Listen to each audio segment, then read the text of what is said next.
Hello' everyone, আজি ভাইটিৰ জন্মদিনৰ কাৰণে ভাবিলোঁ ৰাতিৰ সাঁজ বাহিৰতে খাই আহোঁ। আৰু তাক হেনো গিফ্টটো নালাগে, কেকো নাকাটে, সি খালি হোটেলত ভাত খাব আৰু কথামতেই কাম। আৰু এতিয়া আমি মায়ে মই ওলাইছোঁ আৰু দুইগৰাকীয়ে তাইৰ এতিয়াহে হাঁহি ওলাইছে আৰু এয়া মই ৰেডি হৈছোঁ যাবলৈ।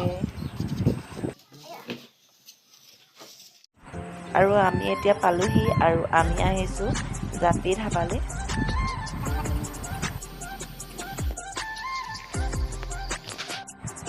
আৰু আহিয়ে থালি অৰ্ডাৰ দিলোঁ আৰু অৰ্ডাৰ আহি পোৱাহি নাই আৰু দেউতাই একো কিবাকিবি চাই পৰিছে আৰু এইফালে চবেই ৰৈ আছোঁ আৰু খাবলৈ। আৰু এইফালে দেউতাই কৈছে, দেউতাই ভাবিছে মই ফটো মাৰি আছোঁ বুলি, ইয়াতে ফটোবোৰ মাৰলৈ ৰৈ দিছে ধুনীয়াকৈ মাৰ লগত পষ্ট। আৰু এতিয়া আকৌ চবেই মোবাইলত বিজি, ইফালে মায়ে আৰু এইফালে ভাইটিয়ে আমনি পাইছে আৰু এইফালে দেউতাই মোবাইলত বিজি।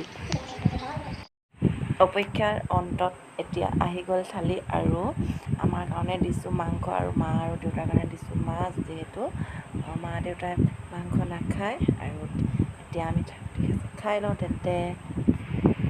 আৰু এই থালিখন যে মোৰ সদায় প্ৰিয় দেই, আৰু কেতিয়াবা পৰিয়ালৰ লগত এনেকৈও আহি ভাল লাগে। আৰু সকলো খাই বৈ আজৰি আমি মায়ে মই দুজনীয়ে খাই আছোঁ। তেন্তে আজিলৈ ভিডিঅ'টো ইমানেই আছিল, আজিলৈ বাই।